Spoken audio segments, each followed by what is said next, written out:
In late 2001, Marvel editor-in-chief Joe Quesada oversaw a line-wide revamp of the X-Men books. This included some major changes to the low-selling title X-Force, which got a new creative team in the form of Peter Milligan and Mike Allred.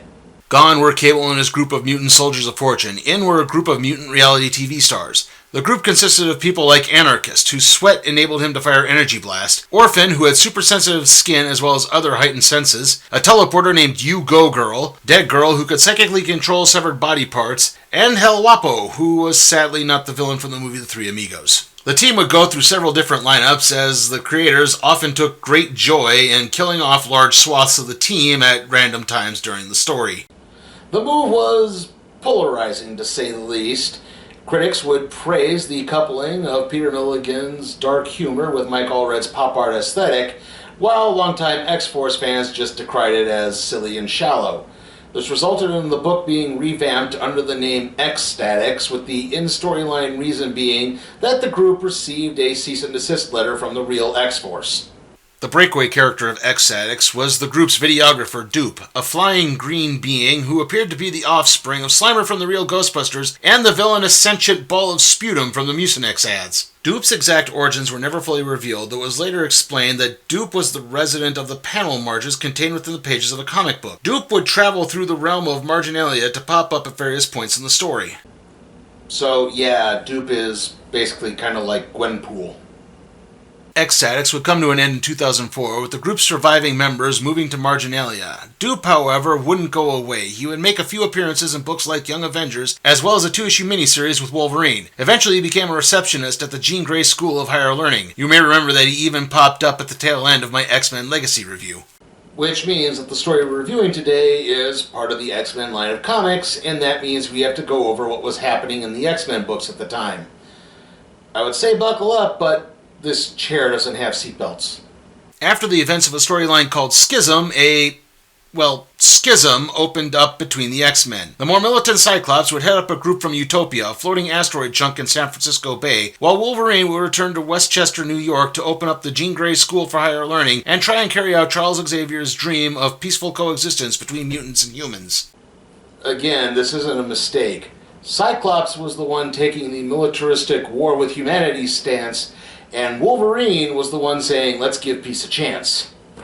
These events would dovetail into the storyline called Avengers vs. X-Men, where the Phoenix Force would be split 5 ways amongst Cyclops, Emma Frost, Namor, Colossus, and Magik. Cyclops would eventually take out the rest of the Phoenix Five to gain complete control of the Phoenix Force, and then he would kill Charles Xavier. Even though he was eventually defeated, Cyclops wound up being broken out of prison by Magneto. These events so sickened founding X-Men member Hank McCoy, aka The Beast, that in an attempt to set his friends back on the right path, he traveled back in time to pull the original X-Men lineup of himself, Cyclops, Iceman, Jean Grey, and Angel into the present. Unfortunately, McCoy made a bit of an oopsie-doodle and the original X-Men got stuck in the present. The team has come under the tutelage of Kitty Pryde. During this time, the past version of Iceman's crush on Kitty resulted in her beginning a relationship with his present-day self.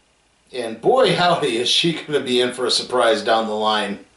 Anyway, the story we're covering today takes place during a storyline called Battle for the Atom. Basically, the present-day X-Men want the founding X-Men to return their own time as the time stream is falling apart. On top of that, a group of X-Men from the future, led by an older Kitty Pryde, have arrived to lend a hand in returning the original 5 to their own timeline. This has all been interrupted by a sudden appearance by the mutant-hunting robots known as the Sentinels.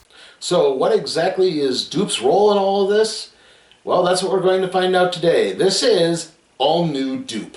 Doop is busy in marginalia when an alarm goes off, alerting him to get to Kitty Pryde. Doop hurriedly grabs his camera and a note before leaving. He pops up as both sides of the X-Men are taking on the Sentinels. He manages to pull Kitty away and deliver the note, though she can't understand Doop speak. Young Iceman interrupts the two, and Doop covertly returns to filming as Kitty puts the letter away. Just when it appears the battle is over, the severed head of a Sentinel fires off one last blast at a young Cyclops. It accidentally kills him, causing the present-day version of Scott Summers to blip out of existence. Doop is forced to talk to a mutant with healing abilities named Muse in an attempt to resurrect the downed X-Men leader. It works, and Doop returns to the margins to reconnect with Kitty at a later point. He arrives just as the future X-Men pop up, with both incarnations of Iceman commenting how their future version is a giant Ice Hulk. Doop makes his way over to the Blackbird jet where he overhears the young Jean Grey and young Cyclops elect to run off rather than cause any more trouble. Doop manages to finish repairing the jet just as the young couple takes off and returns to Kitty Pryde, who's stressed as the news of Scott and Jean's escape has come out, and she's afraid they may have just signed their death warrant. Okay, this woman that Kitty is confiding in is Rachel Grace Summers, a close friend. We don't have enough time to really go into the whole backstory with this character as it involves a whole time travel. Just know that Rachel is from a possible future where she is the offspring of Jean Grey and Scott Summers, and she is also in possession of the Phoenix Force.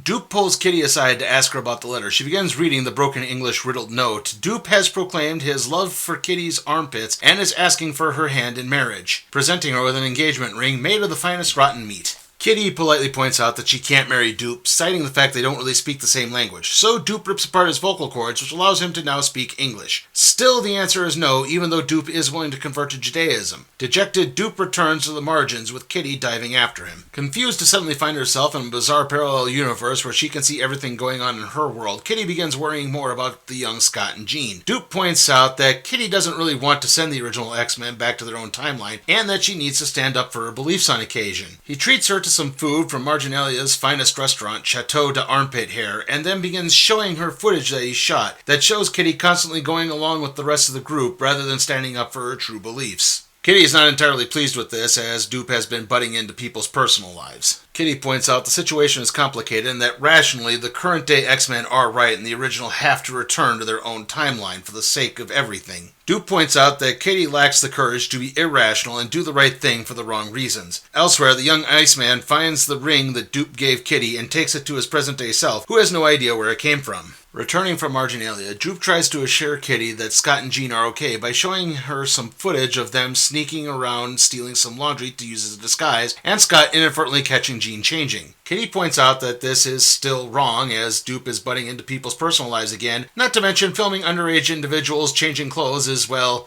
creepy. The footage also shows that Scott and Jean have lost faith in Professor K, their nickname for Kitty Pryde. Doop returns to the margins, confident that he's convinced Kitty to defy the X-Men and then marry him. Instead, she talks with Rachel, and the two decide to talk to Kitty's future self while also dishing on Iceman. Doop decides to employ a new strategy and swipes the future Kitty to try to reason with her. Except this isn't really a Kitty Pryde from the future, it's someone else. Okay, this is Reyes, and in the Battle for the Atom X-Men timeline, he is the offspring of Mystique and Wolverine. He's inherited his mother's shape-shifting powers and his father's adamantium claws, because apparently metal gets passed down the genetic line now.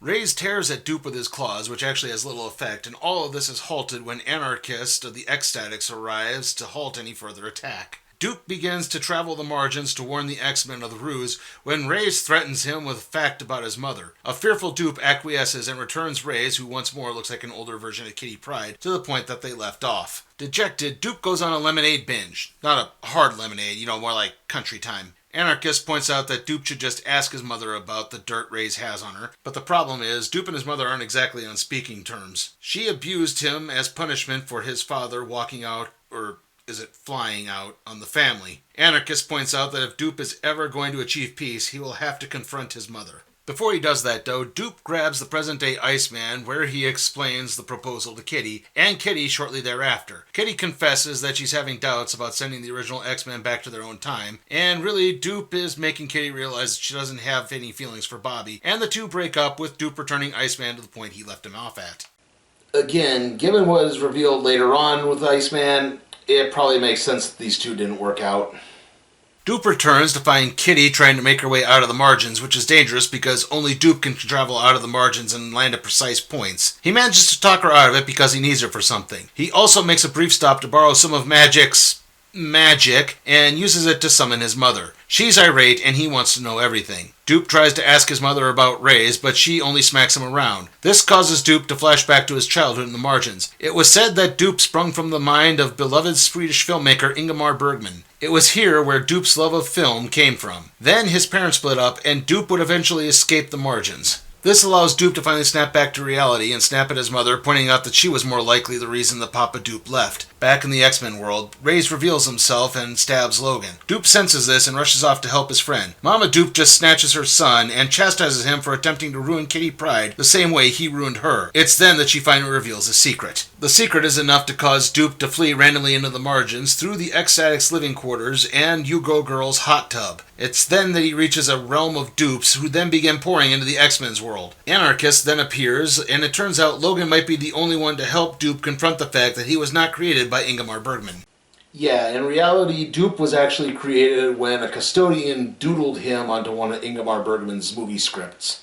Logan takes Mama Doop to task for her parenting, which is kinda hypocritical given the relationship he has with his offspring. Wolverine eventually gets angry enough and demands the information as he plunges his claws into Mama Doop. Meanwhile, back at the school, everyone suddenly notices that Wolverine has vanished. Anarchist manages to pull Logan back into marginalia and takes him over to the still despondent Doop. Doop is still eager to know the answer, even if it isn't necessarily good news. Back at the school, Kitty begins calling to Doop as she tries to get back into marginalia. She finds a way. Unfortunately, it's right into You-Go Girl's hot tub again. And it's in the way that you're probably thinking. As this is happening, Doop returns Logan to the school and recalls his separate forms. He then returns to Kitty and explains that he's in a good place now. It turns out that Papa Doop never left because in reality, Doops reproduce asexually. In other words, his mother is also his father. However, this does mean he has to withdraw his marriage proposal. Except Kitty's changed her mind and plants a big smooch on Doop. Doop knows the truth though. This is just Kitty running from her responsibilities and having to make a decision about the original X-Men. Also, Kitty has been thinking about, well,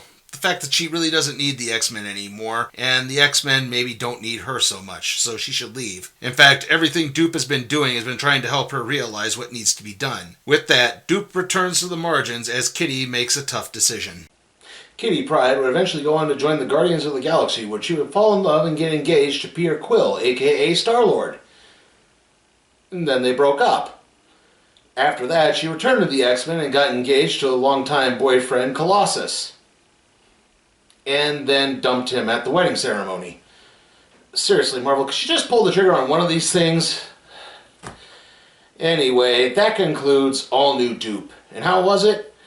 Well, on the plus side, I think it's got some really good humor throughout this and some great characterization. I kind of like Doop's angle that he's doing all of this to show Kitty that she maybe needs to move beyond the X-Men and find her own place in the world.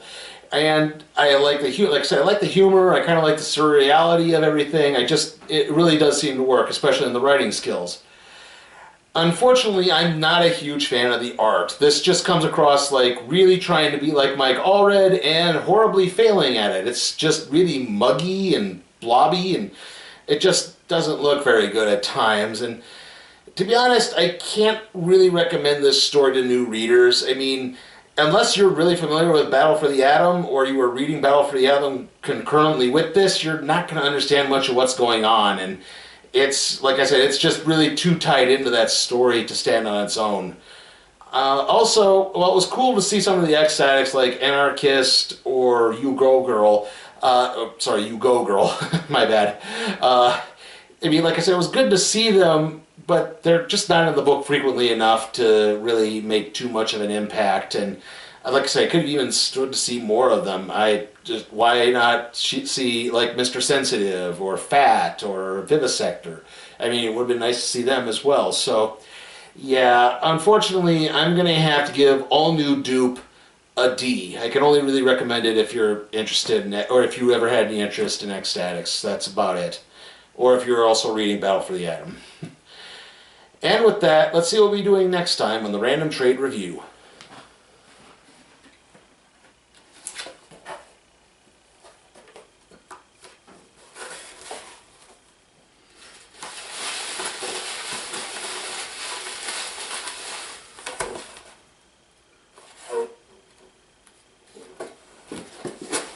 Sorry, grab two there.